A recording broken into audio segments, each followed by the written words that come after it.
자, 오늘 둘째 날의 주제는 예수님과의 동행입니다. 마태복음 14장 말씀을 통해서 우리가 풍랑 중에 찾아오셨던 우리 예수님에 대해서 함께 말씀을 나눴습니다. 제자들은 주님이 가라 하시니 그 명령에 순종해서 배를 타고 떠났어요. 그런데 바람이 거세고 또 파도가 높아서 풍랑 한가운데 이제 위험에 처하게 됩니다. 자, 그런데 놀라운 사실은 우리 예수님이 그들 가운데 찾아오시는데 풍랑이 멈춘 다음에 오신 게 아닙니다. 풍랑 중에 그 풍랑 한복판으로 우리 주님께서 먼저 오셨어요.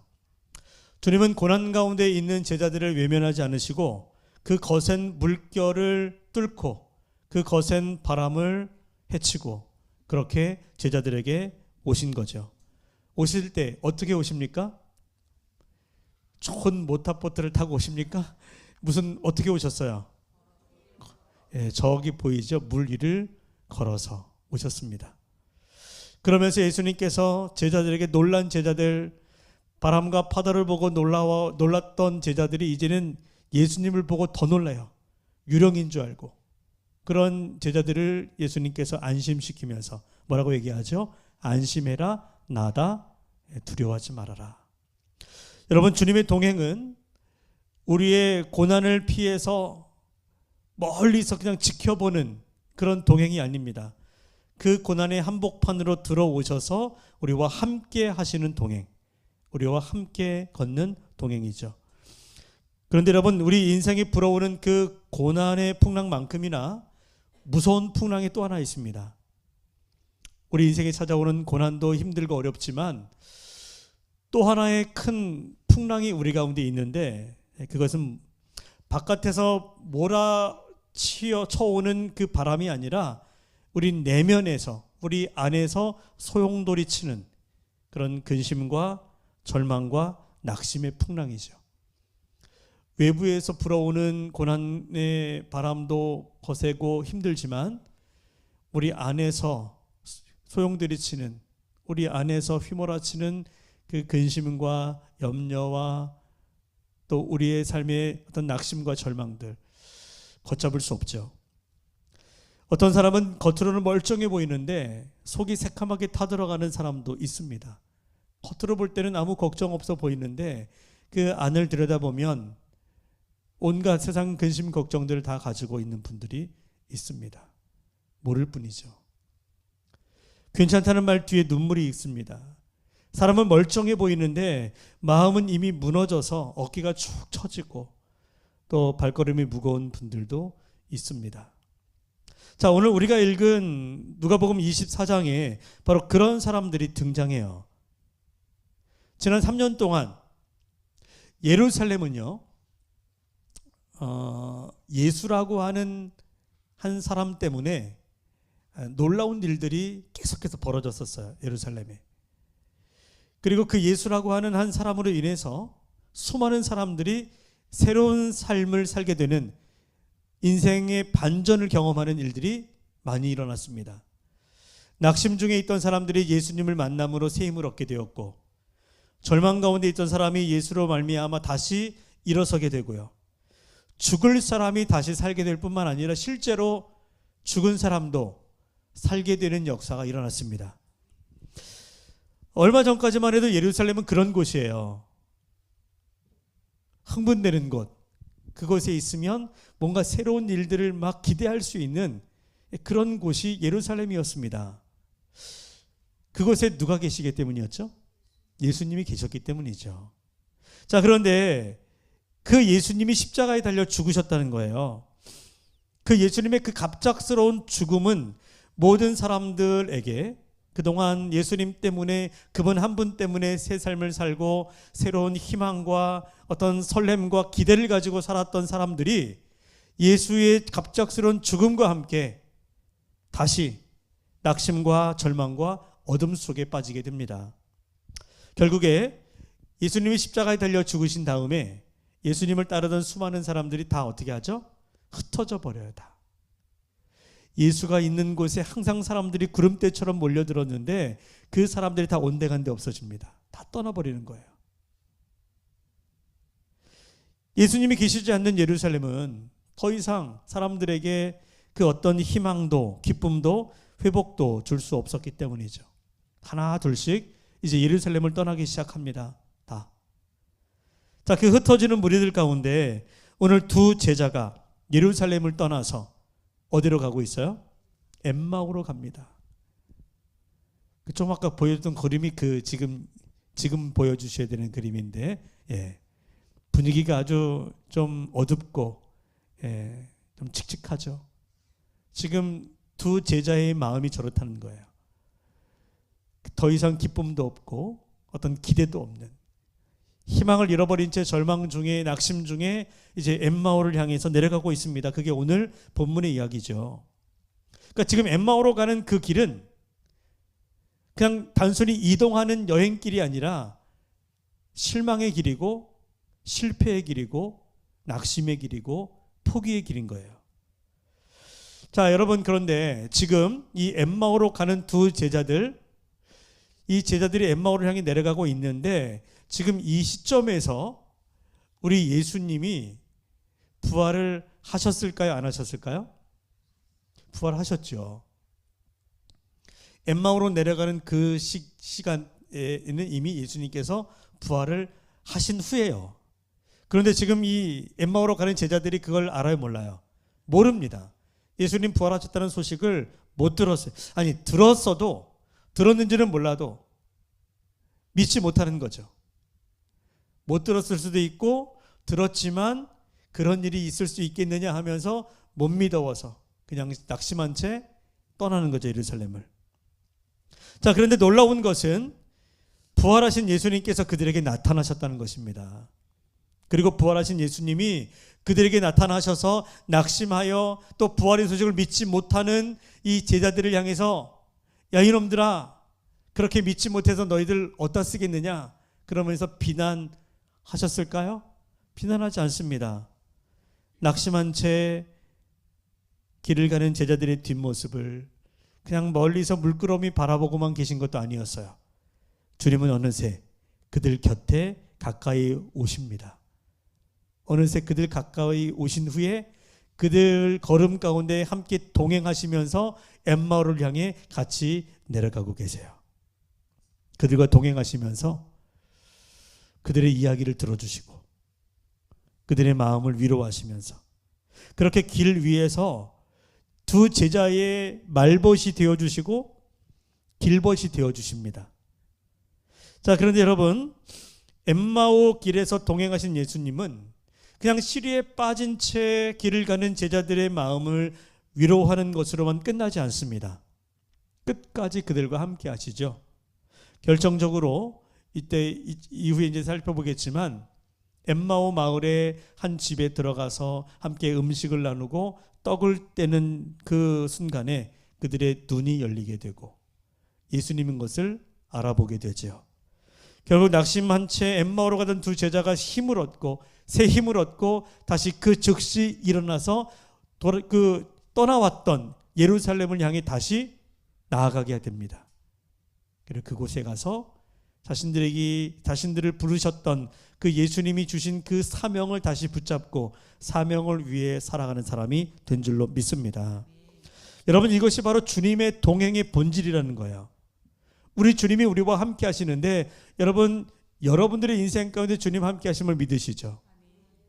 내 인생 가운데 보이지 않지만 언제나 우리와 함께 하시는 분이십니다. 근데 그분이 우리와 함께 하신다는 것을 우리가 늘 믿으면서도 그 주님의 동행하심이 어디까지인가? 그냥 단순히 우리 가운데 함께 하시면서 그냥 우리를 위로하시고 또 우리와 같이 그냥 길을 걷는 그런 분만이 아니라는 거예요.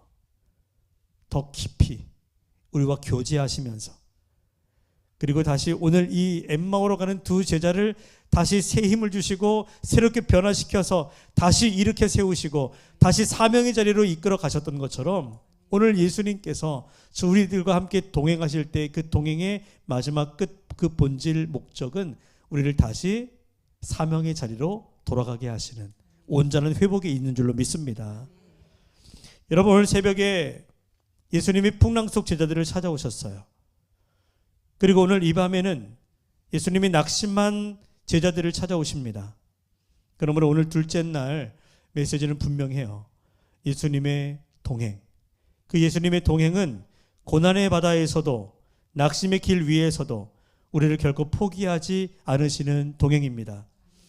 주님은 멈춰선 우리를 다시 걷게 하시고 식어버린 마음을 다시 뜨겁게 하시고 떠나버린 그 자리로 다시 돌아가게 하십니다. 그러므로 오늘 말씀을 듣는 가운데 한번 우리가 스스로 이렇게 한번 물어봐야 될 것 같아요. 여러분 자신에게 이렇게 한번 질문해 보십시오. 나는 지금 어디로 가고 있는가? 여러분 지금 어디로 가고 있습니까? 여러분 지금 가만히 두면 여러분의 인생은 어디로 흘러갈까요? 주님의 말씀이 없고 그냥 내 인생 내 뜻대로 살아가라고 그냥 내버려 둔다면 오늘 우리들의 인생 어디로 향할까? 여러분 나의 인생의 걸음이 주님과 함께 동행하는 소망의 걸음인지 아니면 절망과 낙심의 걸음인지, 혹시 지난날의 실패와 절망으로 인해서 꿈과 희망을 내려놓은 채 예루살렘을 떠나서 엠마오로 내려가고 있는 것은 아닌가?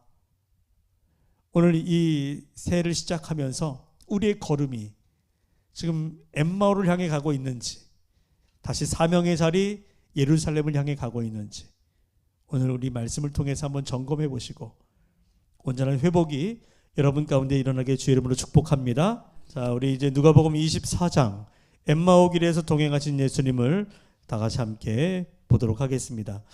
자, 오늘 본문을 보면 지금 이 시점은 예수님이 부활하신 이후라고 했습니다. 그러니 부활의 주님이 그들에게 나타나시게 되는 건데, 자, 그런데 두 제자가 부활의 소식을 모르거나 아니면 들었는데도 믿지 못한 채 엠마오를 향해 가고 있다 그랬습니다. 자, 여기서 중요한 진리가 하나 있습니다. 여러분, 그것은 아무리 예수님이 부활하셨어도 내가 그 사실을 알지 못하고 혹시 믿지 못하면 그분의 부활은 우리와는 전혀 상관이 없는 딴 세상 이야기가 되는 거예요.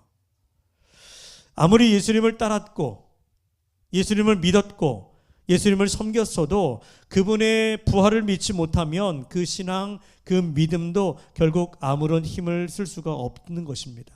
오늘 두 제자가 그걸 보여주는 거예요. 여러분, 예수님의 부활을 믿으십니까? 그분이 부활하셔서 지금 우리와 함께 계시고 우리는 부활하신 예수님을 믿고 부활하신 예수님을 따르는 거죠. 과거에 계셨던, 과거의 어느 시점에서 역사하셨던, 또 이 땅에 오셔서 십자가에 달려 죽으신 그 예수님을 우리가 바라보고 그 예수님을 생각하고 예수님을 믿는 게 아니라 부활하셔서 지금도 우리 가운데 함께 하시는 분을 믿는 것입니다. 그러므로 오늘 우리에게 무엇보다 예수님의 부활이 확실히 믿어지는 그 은혜가 있으셔야 돼요. 그래야 오늘 이 말씀이 저와 여러분들에게 능력 있는 말씀으로 다가오게 됩니다. 자, 그런데 오늘 16절에 보면 16절을 보니까 예수님이 그들과 같이 있는데도 불구하고 그들이 예수님을 알아보지 못합니다. 왜 그랬죠? 눈이 가리어져서, 그들의 눈이 가리어져서 그인 줄 알아보지 못했다. 예수님이 안 계신 것이 아닙니다. 여러분, 지금도 예수님은 살아계십니다. 우리 가운데 함께 하시고 이 땅을 다스리시는 분이시죠. 안 계신 게 아니에요. 안 보이는 것 뿐이지. 그런데도 사람들은 그 예수님이 안 보이니 안 계시다, 없다라고 그렇게 이야기하고 믿지 못하는 거예요. 그런데 오늘 이 제자들은 예수님이 계시지만 못 봅니다. 왜 못 봐요? 그들의 눈이 가리어졌다. 그러면 무엇이 그들의 눈을 가리었을까? 그들의 눈이 왜 가리어졌나요? 예수님이 죽었다고 생각하면서 그들의 마음속에 시리와 낙심과 절망이 찾아왔어요. 그것이 그들의 눈을 가려서 절망과 낙심이, 또 두려움이, 실망이 그들의 눈을 가려서 예수님이 계신데도, 예수님이 눈앞에 있음에도 불구하고 그 예수님을 알아보지 못합니다. 여러분, 우리도 그렇죠. 인생을 살다 보면 지나친 두려움이 우리 마음을 꽉 붙잡을 때가 있습니다. 오만 가지 염려와 근심과 걱정이 우리 마음을 흔들 때가 있습니다. 그때는, 그렇게 되면 믿음이 없는 사람이어서가 아니라 사실은 있는 믿음도 두려움에 눌리게 돼요. 두려움에 사로잡히고 온갖 근심, 걱정, 염려에 눌려버리면 있던 믿음조차 흔들리고 눌려버리고, 그래서 우리 눈이 어두워지고 마음이 캄캄해질 수밖에 없어요.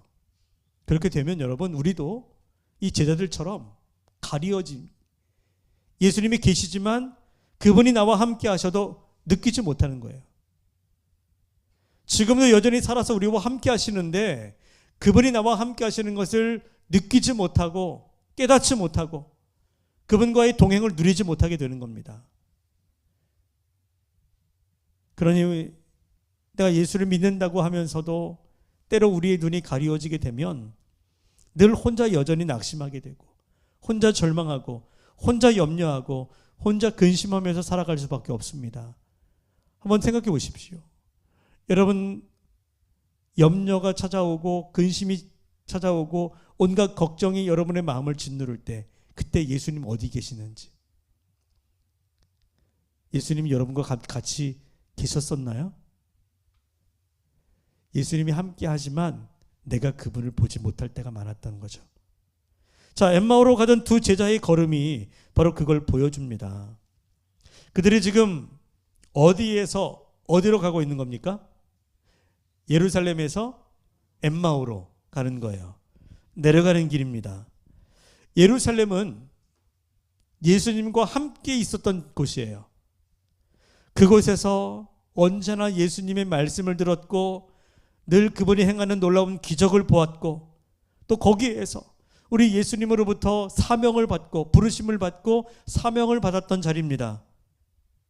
그런데 낙심이 깊어지면 실망이 찾아오고 근심과 염려와 걱정, 두려움에 사로잡히니 말씀도 희미해지고요. 그렇게 예수님 말씀을 가까이서 들었는데 그 예수님 말씀이 하나도 기억나지 않는 거예요. 은혜 받았던 기억도 가물가물해지고 그 놀라운 일들을 보면서 가슴 뜨거워졌던 그 감동들도 다 식어버리고 결국 그 사람들은 사명의 자리에서 멀어지게 되었습니다. 이제 그만두자, 이런 생각이 들었던 거죠. 엠마오로 가던 두 제자가 예수님을 만났을 때 예수님이 그들과 같이 길을 걸으면서 이런저런 얘기를 듣는데 예수님에게 그들이 이런 얘기를 합니다. 21절을 보면 뭐라고 얘기해요? 우리는 이 사람이 이스라엘을 속량할 자라고 바랐노라. 이 사람이 누구예요? 예수님. 옆에 있는데도 마치 어디 멀리 있는 사람처럼 우리는 그 예수님이 이스라엘을 속량할 자, 구원할 자, 우리를 새롭게 할 자라고 바랬다. 여러분, 이 말에는 무슨 뉘앙스가 있습니까? 이런 의미가 담겨 있는 것 같아요. 우리는 그분이 메시아이기를 진정으로 바랬습니다. 우리는 정말 그분이 우리를 구원할 자라고 생각했습니다. 그렇게 믿었습니다. 정말 그분에게 기대했습니다. 그런데 이제 다 어떻게 됐어요? 끝났습니다. 그런 말이죠. 여러분, 낙심의 특징이 뭐냐면 낙심은 바라고 기대한 것이 무너지는 거잖아요. 그렇죠? 실망, 낙심. 내가 바라고 소원하고 기대했던 것들이 어떤 일로 인해서 무너져 버리는 거예요. 근데 그 일이 무너지면, 그 일이 안 되면 그냥 그걸로 끝나버려야 되는데 그걸 바라고 기대했던 우리의 마음도 같이 무너지는 것 같이. 그래서 낙심한 사람들의 눈에는 주님이 안 보이고 낙심한 사람의 귀에는 주의 말씀이 안 들립니다. 자, 그런데 여러분, 여기 더 놀라운 사실이 있죠. 낙심한 제자들이 엠마오로 가는 동안에 예수님은 그들을 떠나지 않으시고 그 길 위에 함께 동행하셨다는 사실이에요. 끝까지. 사실은 두 제자는 지금 몹시 낙심되고 실망했지만 그들은 더 이상 예수님을 찾을 마음이 있어요, 없어요? 없습니다. 그럴 믿음조차 다 바닥이 난 거죠. 기도할 마음도 없고 기대할 용기도 없었습니다.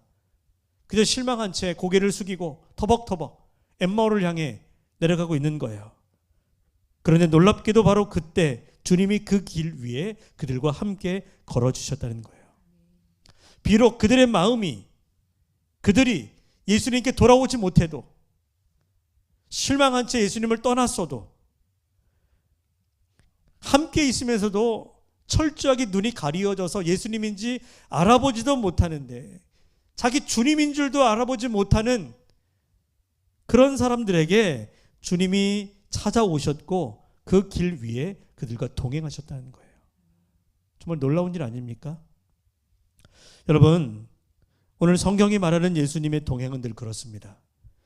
우리가 힘이 있을 때에만 우리 곁에 계신 분이 아니에요. 우리가 무언가를 주님 마음에 쏙 들도록 잘할 때만 우리 곁에 계시는 분이 아닙니다. 우리의 믿음이 정말 그 반짝반짝거리며 빛날 때만 우리 곁에 계시는 분이 아니세요. 우리가 부르짖어 기도할 때만, 우리가 열심히 예배 드릴 때만 우리 가운데 오셔서 우리를 만나주시는 분이 아닙니다. 오히려 우리가 연약하여 주님께로 오지 못할 그때도, 우리가 주님을 붙잡을 손이 없어질 때, 주님을 찾는 마음조차 사라졌을 때, 우리가 믿음으로 주님을 붙잡기 전에 먼저 주님이 우리를 찾아오시고 우리를 붙드십니다. 그게 엠마오의 제자들에게 오신 예수님이세요.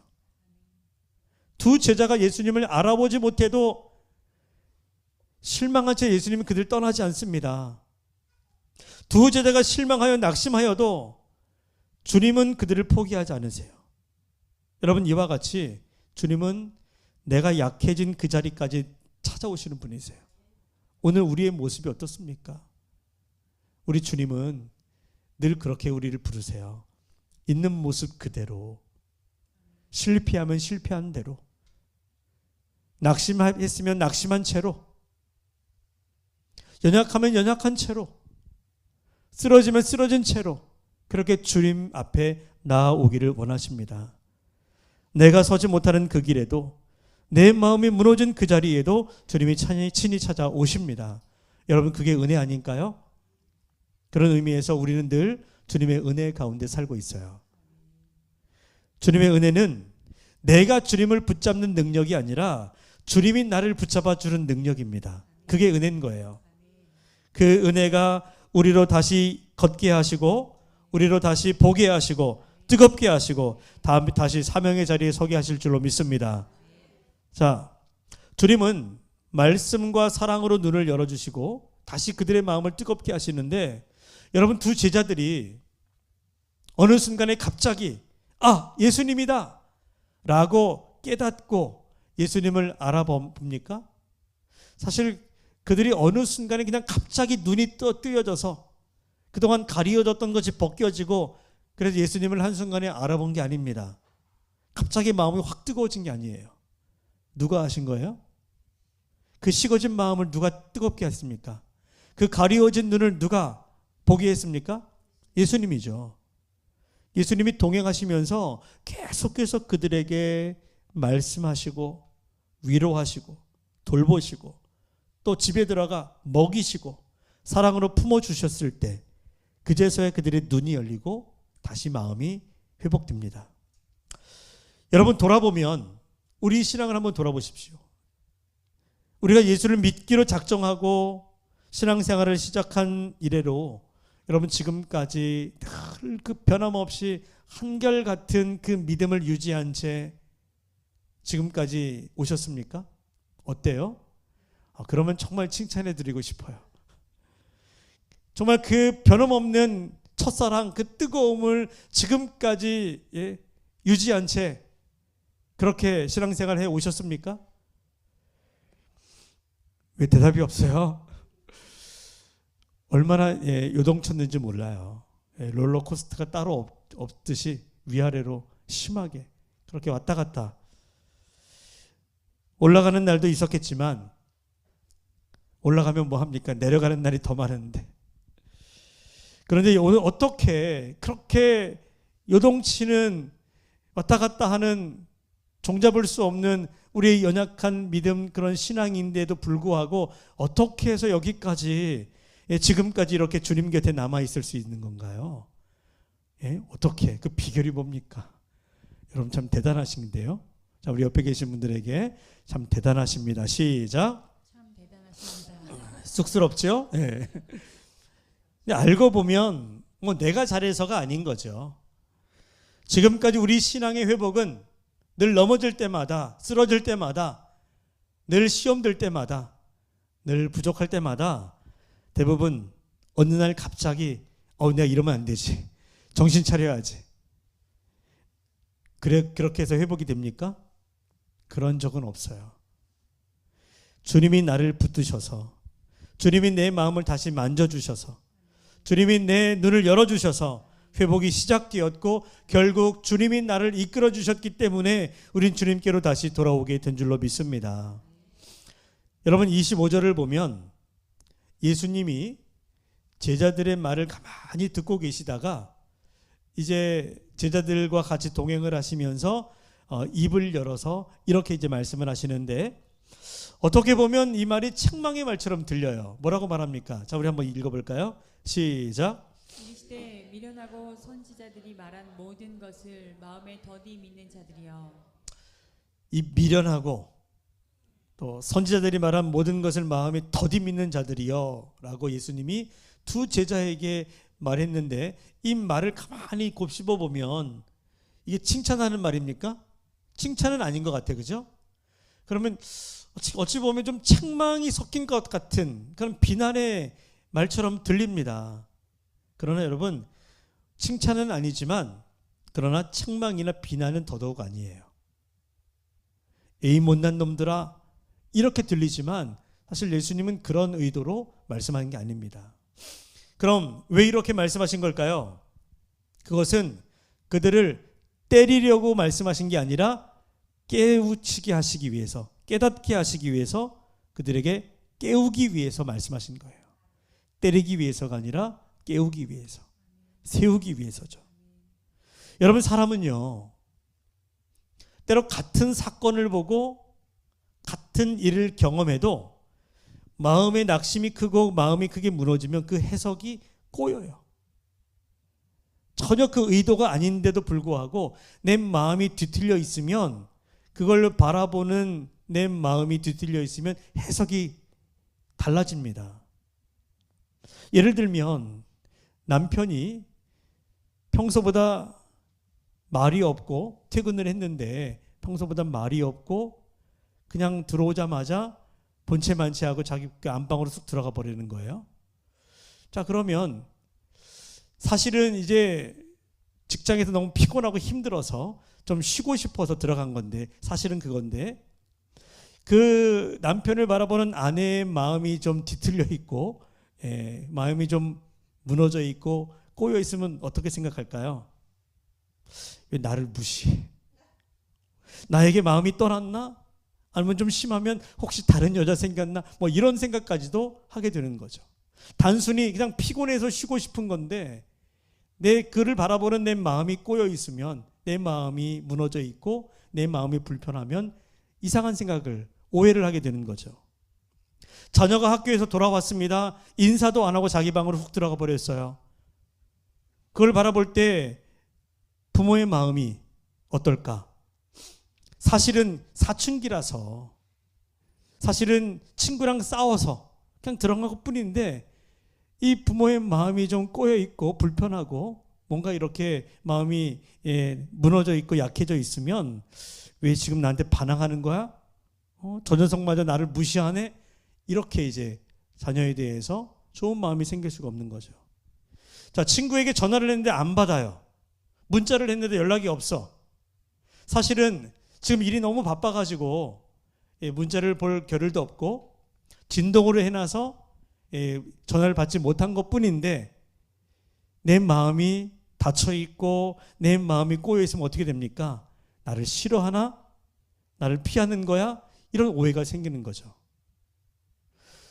저는 신앙생활도 마찬가지라고 생각합니다. 우리의 마음이 낙심되고 오랜 실패와 낙심으로 인해 마음이 무너져 있으면 하나님의 침묵을 이상하게 오해를 하게 됩니다. 보통 어떻게 오해할까요? 주님이 나를 버렸다. 이렇게 해석할 수도 있어요. 사실은 하나님이 나를 더 깊은 믿음으로 이끌기 위해서 하나님이 기다리고 계시는데도 불구하고 내 마음이 불편하고 내 마음이 꼬여 있으면 그 하나님의 기다림조차 하나님이 나를 떠났다, 하나님이 나를 버렸다 이렇게 생각하게 된다는 거예요. 내 앞에 문이 닫힌 것을 보고 내 마음이 무너져 있는 상태에 믿음이 연약해 있으면요, 내 인생이 끝났다고 해석하기도 합니다. 이제 뭘 해도 안 되는구나. 사실은 하나님이 내 앞길을 막으신 이유는 더 좋은 문을 여시기 위해서, 더 좋은 길로 우리를 이끄시기 위해서 앞길을 막으신 것뿐인데 우리의 마음, 우리의 믿음이 무너져 있으면 그걸 알지 못하고 우리 스스로가 내 인생이 이렇게 끝나는구나, 그렇게 실망하고 더 큰 낙심 가운데 빠지게 된다는 거예요. 여러분, 믿음이 단단하고 마음이 흔들리지 않고 하나님이 주신 은혜로 충만한 사람은 어떤 고난이 와도 하나님께서 내게 더 큰 복을 주시기 위해서 나를 훈련시키는 거다, 이렇게 받아들이죠. 저는 여러분들이 인생 가운데 찾아오는 모든 고난을 하나님이 주시는 연단의 시간이요 훈련의 시간이라고 믿으시기 바랍니다. 더 큰 축복과 우리에게 더 큰 사명과 우리를 더 큰 하나님의 나라를 위해서 쓰시기 위해서 우리를 훈련시키는 거다. 그런데 믿음이 연약해지고 우리의 마음이 흔들리게 되면, 어떤 사람들은 마음이 무너지면요, 조금만 고난이 와도 하나님이 나를 치셨다, 하나님 나를 시험하신다, 이렇게 해석하기도 합니다. 그러면 점점 하나님으로부터 멀어질 수밖에 없어요. 사실 지금 엠마오로 가는 제자들이 그런 거예요. 딱 그래요. 딱. 그들 마음이 무너지고 낙심에 삼켜지게 되니까 예수님의 십자가를 보았을 때, 그분이 십자가에 달려 죽으셨을 때 이제 다 끝났다, 예수님이 완전히 패배했다, 이제 끝이다, 이렇게 여긴 거예요.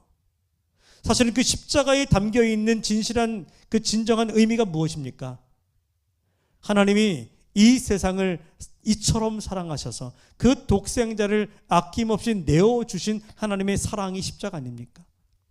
그런데도 마음이 무너지고 낙심이 되니 그 사랑의 어떤 그 결정체인 십자가를 바라보며, 구원의 완성이 이루어진 그 십자가를 바라보면서 패배라고 느끼는 거예요.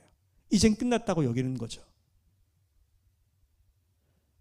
그래서 예수님이 엠마오의 제자들에게 오셔서 가장 첫 번째로 하셨던 일은 자신의 부활을 알리는 게 아니었어요.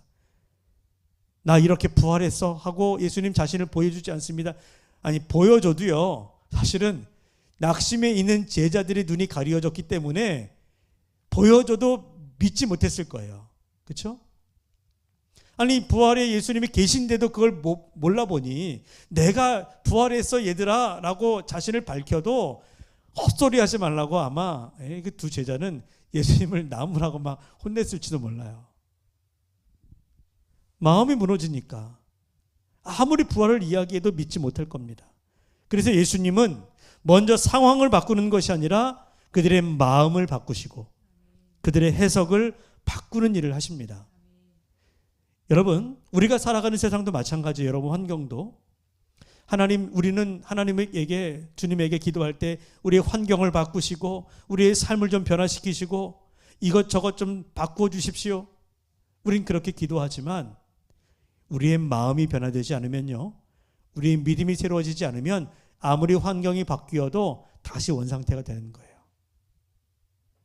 먼저 새로워져야 되는 것은 세상이 아니고 환경이 아니고 우리 자신입니다. 우리 마음이에요. 우리 믿음입니다. 그래서 우리 예수님은 낙심에 있는 그들, 그 마음과 그들의 삐뚤어진 그 해석을 바꾸시는 일을 하는 거예요. 말씀으로 그들의 마음을 풀어주시고 그들의 눈을 다시 열어주심으로 예수님의 십자가는 실패가 아니다, 구원의 길이고 예수님 받으신 고난은 끝이 아니라 영광으로 가는 새로운 길이다라고 하는 것을 새롭게 풀어주십니다. 자, 26절 예수님 이렇게 말씀하십니다. 같이 읽을까요? 시작. 그리스도가 이런 고난을 받고 자기의 영광에 들어가야 할 것이 아니냐 하시고. 그 고난에 대해서 제자들, 그 엠마오의 제자들은 오해하고 잘못 해석해서 예수님의 패배, 완전한 끝으로 여겼지만 예수님께서 다시 재해석해 주시는 거예요. 여러분, 예수님의 십자가는 고난 자체로 끝나는 것이 아니라 그 고난을 통해 완전한 승리를 이루고 완전한 구원을 우리에게 허락해 주시는 영광의 길인 줄로 믿습니다. 자, 이렇게 예수님께서 십자가와 고난이 패배가 아니라 승리요, 저주가 아니라 영광인 것을 밝히 깨닫게 해주자 제자들도 고난에 대해서 새롭게 해석이 되는 겁니다. 새로운 해석이 되는 거죠. 신앙에 대한 생각이 바뀌는 거예요. 그들이 예루살렘을 떠나서 엠마오로 내려가는 길에서 그들의 마음속에 가득했던 것은 패배주의예요. 지난 3년 동안 우리 헛수고했어. 그냥 그 예수 따라다니면서 우리 헛고생했다. 괜한 짓 했어. 이런 생각들을 했을 겁니다. 자, 그런데 예수님을 통해서 예수님의 고난, 예수님의 십자가에 대한 새로운 해석을 듣고 그것은 실패가 아니라 영광이고 구원의 완성이고 참된 진리요 복음이라는 것을 다시 깨닫게 되자 자신들이 지나왔던 모든 실패의 순간들이 다시 재해석되는 겁니다. 아, 우리가 주님을 따랐던 그 모든 일들이 헛것이 아니었구나. 이걸 느끼게 된 거예요. 아, 우리가 그동안 잘못 믿은 게 아니구나. 여러분, 저는 우리 신앙생활 하면서 이런 은혜가 있어야 된다고 믿어요. 내가 지금까지 열심히 신앙생활 했는데 헛믿었어. 헛고생했어. 이런 생각 찾아오면 더 이상 신앙생활하기 어렵습니다. 그러나 우리의 삶에 있는 고난과 어려움과 실패에 대해서 우리가 바른 신앙의 해석을 가지고 바라볼 수만 있다면 우리가 주님을 따르면서 그동안 우리가 헌신하고 수고했던 그 모든 일들이 헛수고가 아니구나. 진정 주님의 그 영광을 향해 나아가는 길이었구나. 우리가 그동안 잘못 믿은 게 아니구나 라고 하는 사실을 깨달을 때 우리의 삶은 지금까지도 의미가 있는 것이었지만 앞으로 우리의 인생 또한 계속되는 놀라운 하나님이 부여해 주시는 의미 속에 살아가는 인생이 될 겁니다. 여러분, 이것이 바로 말씀의 능력인 거예요.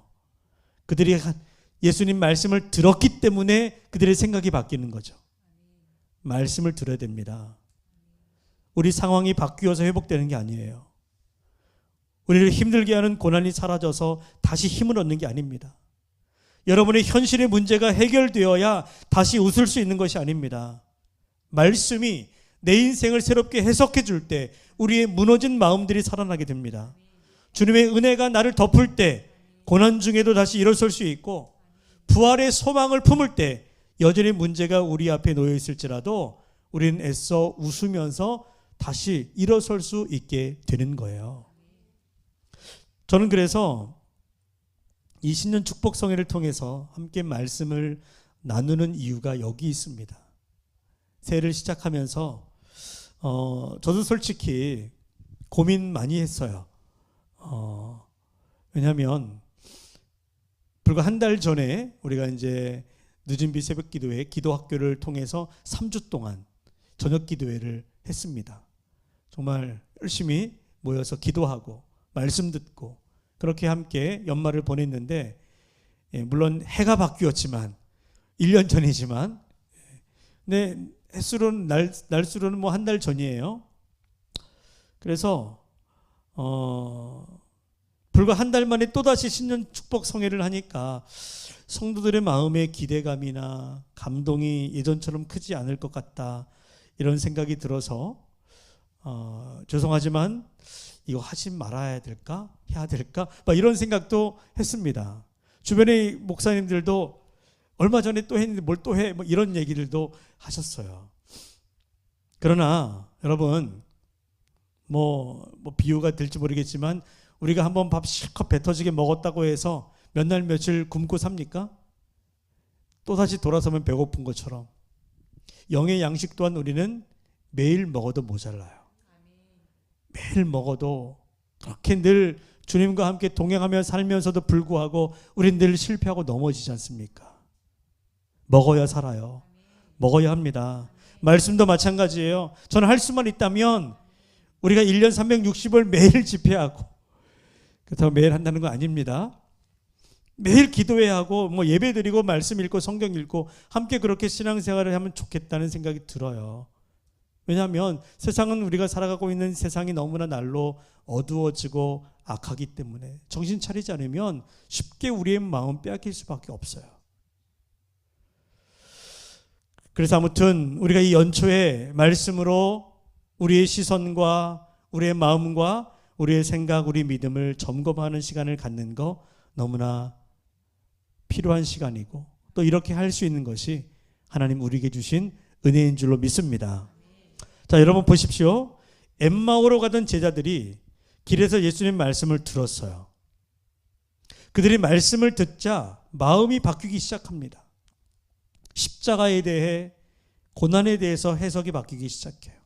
하지만 그들이 완전히 새롭게 변화된 것은 아닙니다. 언제 완전히 변화되죠? 자, 30절 이후를 보게 되면 그들이 이제 엠마오에 도착해요. 근데 예수님이 그냥 지나쳐서 가시려고, 그들을 떠나시려고 이제 슬그머니 이제 나는 여기까지다 하고서 이제 빠지시려고 했는데, 이 두 제자가 급구 아주 그냥 말리면서 예수님을 자기들과 함께 어느 집에 들어가자고, 주막에 들어가자고 예수님을 초청하지요. 그래서 예수님이 못 이기는 척 이제 집에 들어갑니다. 한 집에 들어가서 예수님과 그들이 같이 유하게 되지요. 그리고 함께 식탁에 앉아서 음식을 먹습니다. 그때 놀라운 일이 벌어져요. 예수님이 떡을 들어서 축사하시고 떼어서 제자들에게 주셨습니다. 언제 이런 일이 있었는데, 그죠? 언제 있었습니까? 예수님 잡히시기 전날 밤에 다락방에서 제자들과 함께 마지막 만찬을 나누실 때 이와 같은 일을 하셨어요. 떡을 들어 축사하시고 떼어 제자들에게 주시며 뭐라고 말씀하셨죠? 받아 먹어라. 이것은 너희를 위하여 주는 내 몸이다. 식후에 잔을 들어서 똑같이 행하시면서 너희를 위하여 주는 내 피다. 이렇게 말씀을 하셨습니다. 성찬이지요. 주님의 몸과 피를 그들에게 주셨을 때. 상징적이지만 예수님이 엠마오 제자들과 같이 그 엠마오의 한 마을에서 그 저녁 시간에 식탁에 앉아서 조촐하게 식사를 나눌 때에 예수님이 그 일을 행하셨던 것, 예수님의 몸과 피를 그들에게 다시 내어주실 때 예수님 그 몸과 피를 받아 먹은 제자들의 눈이 밝아지게 되고, 그리고 그인 줄 알아보더라. 31절을 보십시오. 그들의 눈이 밝아져 그인 줄 알아보더니. 여러분, 결국 예수님이 그들에게 말씀하여 주시고 그들과 함께 유하시고 그들에게 떡을 떼어 주시자 그들의 눈이 열리게 되었고 비로소 부활하신 예수님을 알아보게 되었습니다. 여러분, 여기에 이 과정 속에 우리의 진정한 회복의 은혜가 임하는 과정이 들어있어요. 우리 신앙의 회복, 우리 인생의 회복이 어떻게 이루어지는가 보십시오. 예수님의 동행, 엠마오로 내려오는 그 길 위에서 예수님이 동행하셨습니다. 그분이 말씀해 주셨어요. 그러나 그것으로 온전한 회복이 이루어진 게 아닙니다. 그들이 주님과 함께 주님의 몸과 피를 먹고 마시는 그 은혜를 받을 때 비로소 진정한 회복이 일어나게 된 것입니다. 여러분, 주님의 동행은 그냥 단순히 같이 있어 주는 것으로 만족하지 않으셨어요. 여러분, 우리 신앙도 그냥 단순히 교회에 머물고 그냥 주님과 같이 있는다라고 하는 것으로 만족하면 안 됩니다. 교회에 와서 예배드리고 그냥 교회에 머물러 있으면서 주님 안에 있어 라고 하는 것으로 스스로 만족하면 안 된다는 거예요. 그렇게 주님과 함께 있는 것만으로 그게 전부가 아니라는 것입니다. 말씀으로 주님께 더 가까이 나아가셔야 돼요. 말씀으로. 주의 말씀을 듣기를 사모하면서 그분의 말씀을 끊임없이 들어야 합니다. 말씀을 믿어야 돼요. 말씀을 통해서 우리의 우둔하고 어리석고 연약한 마음을 새롭게 변화받아야 합니다. 왜냐하면 믿음은 들음에서 나고 들음은 그리스도의 말씀으로 말미암기 때문입니다.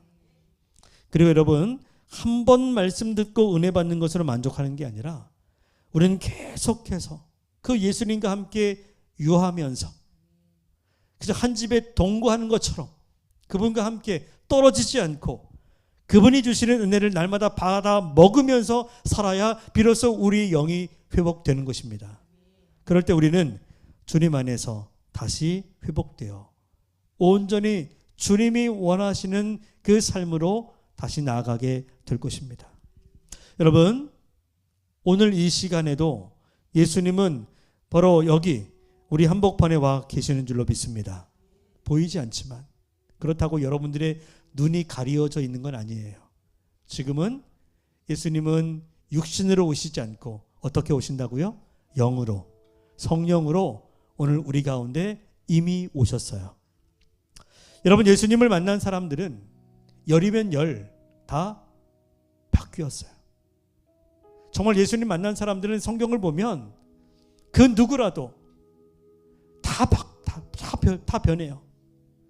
귀신 들려서 모든 사람들에게 버림받고 쓸모없는 그 사람조차 예수님을 만나니까 새로운 인생으로 바뀝니다.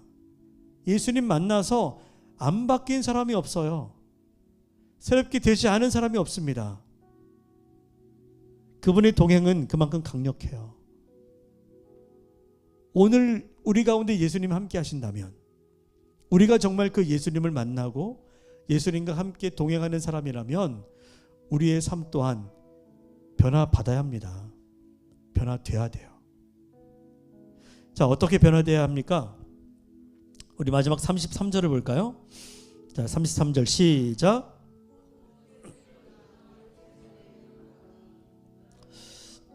자, 곧 그때로 일어나 예루살렘에 돌아갔다. 누가요? 제자들이. 예수님인 것을 알게 되자 그들의 정신이 번쩍 듭니다. 그리고는 다시 일어나서 예루살렘으로. 그 예루살렘은 어떤 곳이죠? 그들이 과거에 실패했던 곳이지만 그러나 다시 예수와 함께 소망 중에 일어설 수 있는 것. 주님이 그곳에서 기다리고 계시는 또는 그곳에서 이루기 원하시는 주님의 뜻이 있는 그곳으로 날 부르셔서 사명을 주셨던 그곳이 예루살렘이에요. 그곳으로 제자들이 나아갑니다. 여러분, 회복, 진정한 회복은 그냥 마음이 좀 편해지는 게 전부가 아닙니다. 어디 불편한 게 좀 고쳐지고 그래서 뭔가 이렇게 좀 자연스러워지는 것, 이게 회복이 아니에요. 회복은 방향을 바꾸는 것입니다. 진정한 회복은 엠마오로 가던 발걸음이 예루살렘으로 돌아가는 것, 이것이 회복이에요. 여러분, 이 제자들이 왜 돌아갑니까? 그들이 왜 다시 예루살렘으로 돌아가지요? 누구를 만나서? 예수님 만났기 때문이에요. 이제는 예루살렘이 상처와 실패의 자리가 아니라 예수님을 만났기 때문에 새로운 해석으로 바라볼 수 있게 된 거죠. 사명의 자리가 됩니다. 고통의 자리처럼 보이던 그곳이 주님이 살아계신 것을 증언해야 될 자리로 바뀐 거예요.